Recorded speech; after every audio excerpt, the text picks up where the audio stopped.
New worm, Foreverglade from 20 bucks spin. Let's talk about it.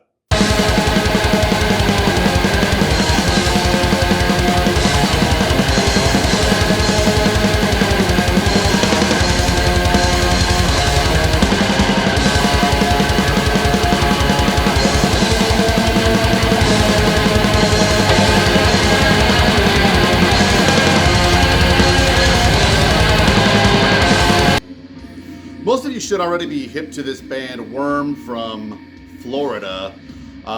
If you're not, little primer, Floridian band who likes to kind of reinvent themselves every album. Started out as a black metal band a couple of years ago.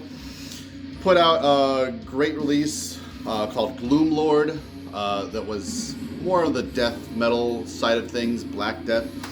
And this new one, Foreverglade, on 20 bucks spin, has seen the band evolve quite a bit in a lot of different ways. And primarily, it's strikingly different that this album is a death doom record. Death doom is kind of a genre that's really hot right now and getting revisited by a lot of people who are kind of, I think, graduating out of the just like old school death metal kind of genre and phase of their interest in metal. And so this is just like a perfect timing for something like this to come along. And I really appreciate it as kind of an old school metal fan because it pays homage and kind of calls upon fire from the gods for inspiration and respect and tribute. Pays tribute to a lot of the big time death doom bands like your Disembowelments, your Unholies, your Evokens, your Sadness. You go on and on and on.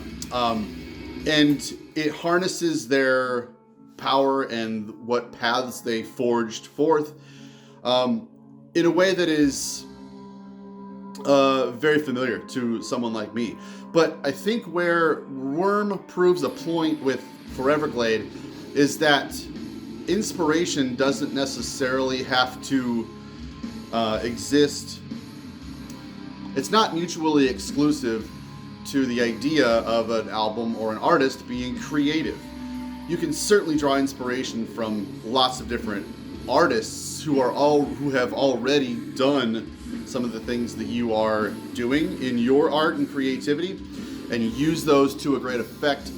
But if your inspiration is enough to bring forth those powers and create a new thing of your own with enough effectiveness in your artistic vision, something that is deserving of tons and tons and tons of accolades is certainly a possibility. And that's where I think Foreverglade proves this point over and over and over. It just brings forth so many familiarities to tons of different doom death metal fans, like there are all over the place, new and old, and shines a light on those things in a way.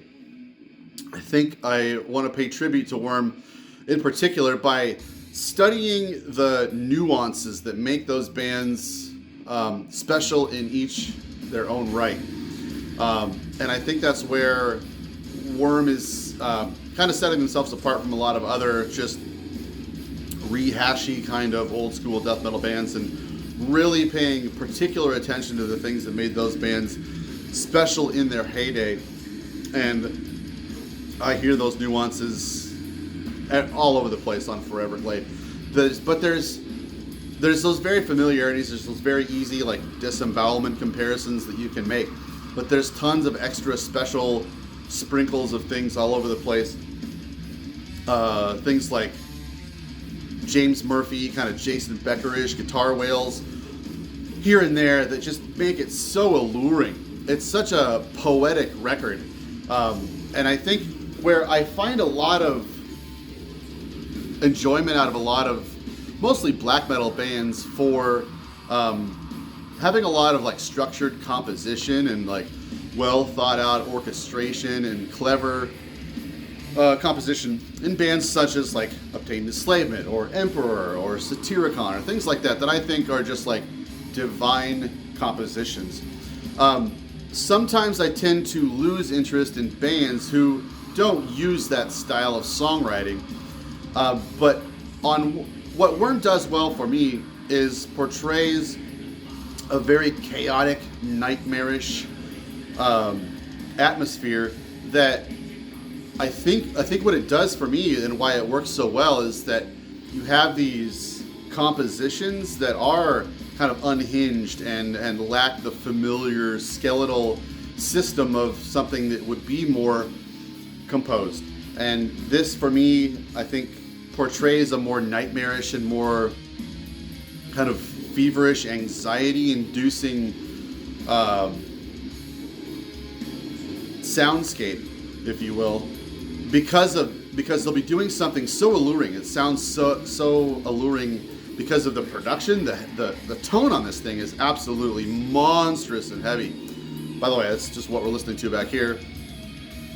A lot of people are kind of calling out like Chuck Schuldiner solos, and obviously that is a big influence, but there's a lot of, I think, James Murphy kind of things. There's a delicacy to the guitar work added on here.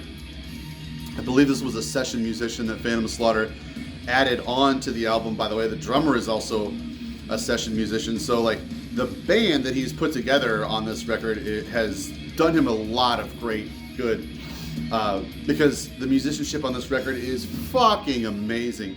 And he obviously spent a ton of time in the vocal department layering tons of different vocal styles, whispers, clean vocals that really harken back to Unholy, and stuff like Disembowelment.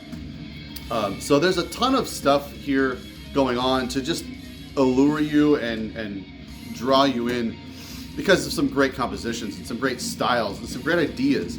But just the second you get familiar and you really think you're like getting the most out of that moment, that section will just turn on a fucking dime on you and change to something completely different. And that repetition to that, I think, makes it a more kind of nightmarish kind of quality to the album, because it's kind of like spooky. What's going to be around the next turn? What's going to happen if I'm, getting comfy in this fucking wailing guitar solo? At the next moment, it could be something just completely different. There's moments where there's lots of like layered synth going on, lots of great, just the synth work on it is fucking fantastic. There's moments where there's like a pan flute coming in, and like you're not sure if that's actually what you're hearing, but as the song kind of fades down and you hear these layers kind of dissipate through the fog, you start to realize like that was a pan flute all along, that it was like gluing me into all these other elements that I was hearing. So there's a lot of clever, well thought out orchestration, layering going on to the album. And I think that is, so I think a lot of bands just get together and write the kind of music they feel good about writing. But I think I get a little bit more respect for a band who write music that they want to enjoy as a listener.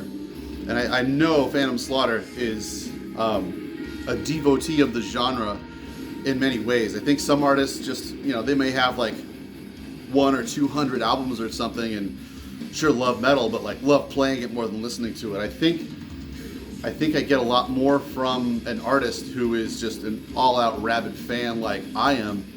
And it's apparent in an album like this that someone is such a great fan who like wants to pay tribute to a lot of the influences, but also take those influences into a whole new level and kind of bring forth a new creativity, a new synergy of all those different elements.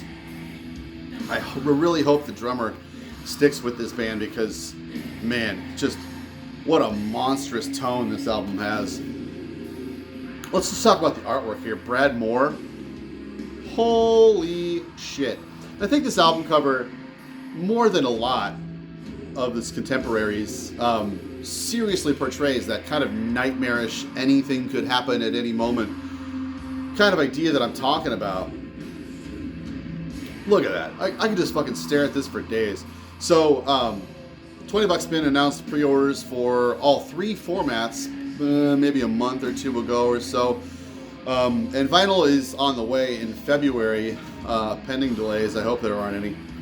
But you can get CD and tape now, and digital, obviously. can't go wrong with this fucking thing. Such an absolute fucking banger. This hasn't left my CD player in the last 2 or 3 weeks or so. In fact, this is the 3rd CD player that this thing has been in today. There's so much re-listenability to it. There's so much depth and layering going on, but it's also very easy to dive into because of its simplicity. Nothing is necessarily like overthought or overdrawn out. None of this is boring. It's just it just has so much depth to it. And that is something that, you just get so much more value out of an album when you can just go back to it, and you're like, the second you're done listening to it, you want to just play it again and play it again. And that's what I've been doing. I've just been playing it over and over and over and over and over again. Now, what I want to do is show you a couple of albums that I think Phantom Slaughter would probably agree with me are influences to the album, and he would want you to check out if you're already a fan of Worm's Foreverglade. So here we go. All right, let's school you on some great records that went into influencing Worm's sound for Foreverglade, in my opinion. Early My Dying Bride, this is the Trinity release, compiling 3 early My Dying Bride EPs, including The Thrash of Naked Limbs, Sinfaron Furnace at Something, and what is the other one? God Is Alone. Essential shit. A newer one, actually, and Hedonist, Netherwords, Dark Descent put this out, great stuff. Anathema Serenades, may not seem that obvious, but I think I'm hearing a little bit of Anathema influence. DeLorean, really hard to get a lot of their stuff, but this is When All the Laughter Is Gone. Their other records are maybe a little bit better than this one, but DeLorean fucking rules. Dusk, Milwaukee, Wisconsin, fucking gods. Worship. Desire, Infinity from Portugal. Thorns of the Carrion. This is a 3 CD box set that you can only get on Discogs, and you want it mostly for the Scarlet Tapestry. Check it out. Thurgathon, Strings from the Heavens, total classic. A lot of them are like suffocating, nightmarish sections, traced way back to Unholy, Second Ring of Power. Fucking awesome. Amazing band. Ames de Marbre by Sadness from Switzerland. Amazing stuff. Exhumed of the Earth. Paramecium. The tone on this album is unequaled, but Foreverglade comes pretty fucking close. And last but not least, you've got to have this in your collection. Transcendence into the Peripheral by Disembowelment. Thank you for watching. Pick up Foreverglade. You won't regret it. Let me know your thoughts on the album. Later.